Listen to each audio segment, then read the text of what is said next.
Salut les compagnons! Depuis maintenant quelques mois, j'ai arrêté mon activité d'ESN pour redevenir freelance. Mais pourquoi diable ce changement? J'ai pas mal de monde qui m'a posé des questions dont celle-ci. C'est cool d'être le boss, pourquoi t'as arrêté? En fait, c'est pas toujours si cool que ça d'être le boss et je vais t'en parler dans cette vidéo. J'ai pensé que ça pouvait aider des personnes à orienter leur carrière, alors voilà, je suis là et je te raconte tout ça. Ça fait 22 ans que je dev en tant que pro et 8 ans que j'avais démarré mon ESN.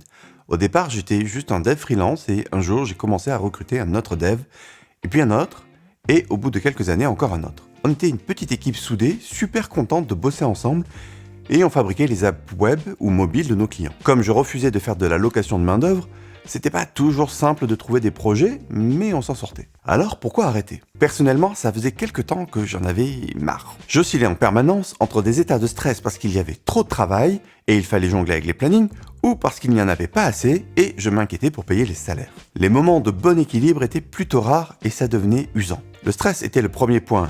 Le second, c'est que j'en arrivais à ne plus beaucoup coder.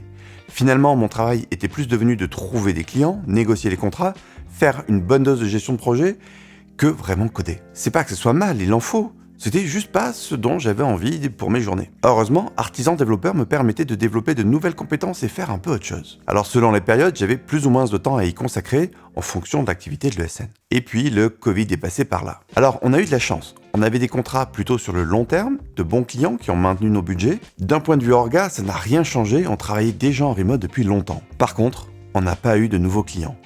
Et en plus, le marché a pas mal changé, le marché du recrutement. On a commencé à avoir des startups parisiennes recrutées en province avec des salaires boostés aux hormones de croissance. Finalement, ce qui était un avantage sur toutes les autres boîtes en permettant de travailler de n'importe où, quand tu veux, est devenu beaucoup plus commun. Mais sans les moyens de suivre l'envolée des salaires. Tout ça a donné une situation bancale où les gars étaient contactés avec des offres dingues.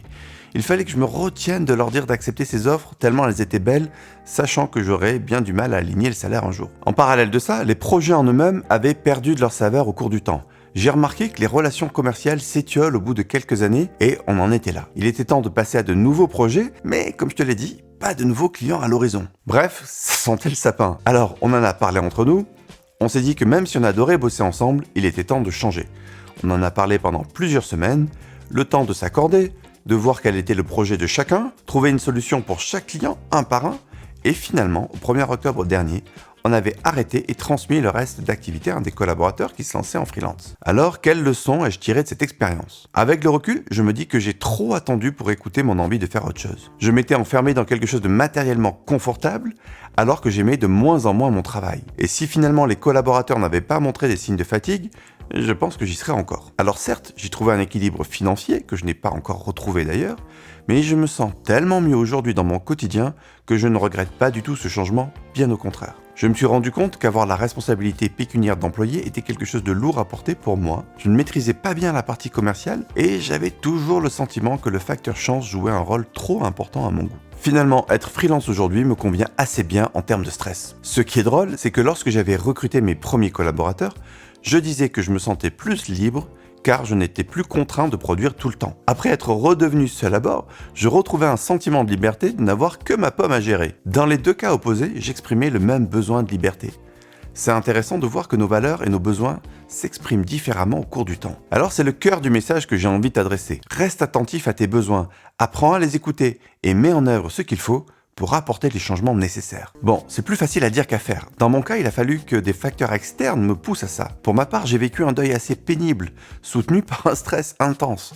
Le deuil était celui de l'équipe qu'on formait depuis des années, mais aussi une certaine représentation de l'entrepreneur à succès que j'avais. Je vivais la situation comme un échec et c'était pas simple. Quant au stress, là pour le coup c'était assez simple. À partir du moment où l'entreprise n'avait plus personne pour assurer la production, il n'y avait plus de revenus. J'aurais pu me remettre à développer, mais j'en avais perdu le goût et il me fallait trouver un nouvel horizon. Alors j'ai exploré des tas de choses. J'ai même envisagé de racheter un barrage hydroélectrique. Ouais, le truc qui fabrique de l'électricité avec l'eau qui coule dans les ruisseaux. Alors j'y pense toujours, mais j'en ai juste pas encore les moyens. J'ai exploré différents secteurs d'activité, envisagé plusieurs options comme revenir salarié dans une start-up. Ça, je risque de t'en reparler bientôt. Et puis, au détour de mes recherches, j'ai investigué un peu plus sur cet objet technologique qu'est la blockchain. Et là, je dois dire que ça a été le coup de foudre. Au-delà de la techno, je suis tombé dans l'écosystème du Web3 et j'ai vraiment adoré ce que j'y ai trouvé. Il y avait tous les ingrédients concentrés pour que j'exprime ce que j'aime faire. Construire des technologies innovantes, entreprendre dans des projets stimulants, un secteur d'activité à forte valeur ajoutée et un truc qui est en train d'exploser. Bref, j'ai vraiment aimé. Du coup, je me suis lancé à fond pendant plusieurs mois. Il y a tant à découvrir. C'est un écosystème déjà bien touffu qui ne fait que se développer et grandir de chaque jour en jour, ça fait que grandir. Imagine la densité d'une forêt tropicale sous amphétamine. C'était pas évident, il me fallait redevenir débutant dans un écosystème où je n'étais personne, même pas l'équivalent d'un dev junior. Il a fallu apprendre de nouveaux paradigmes très différents de web dev classique et c'est d'ailleurs ce qui m'a beaucoup stimulé. Il m'a fallu plusieurs mois pour me mettre à niveau, créer un réseau, comprendre là où j'avais envie d'aller, et maintenant j'ai un plan en tête. Pour y consacrer autant d'énergie, il a fallu faire des choix. Et c'est pour ça que cette chaîne a fait une petite pause de plusieurs mois. Je me suis pris quelques belles portes sur le chemin, mais je suis tellement heureux de ce que j'ai trouvé que ça en valait la peine. Alors j'espère que cette histoire t'inspirera. Si tu sens que tu n'es pas à ta place, prends ton courage à deux mains et investigue autre chose. Je ne recommande pas forcément de se lâcher des deux mains comme je l'ai fait, mais par contre, écoute ton intuition.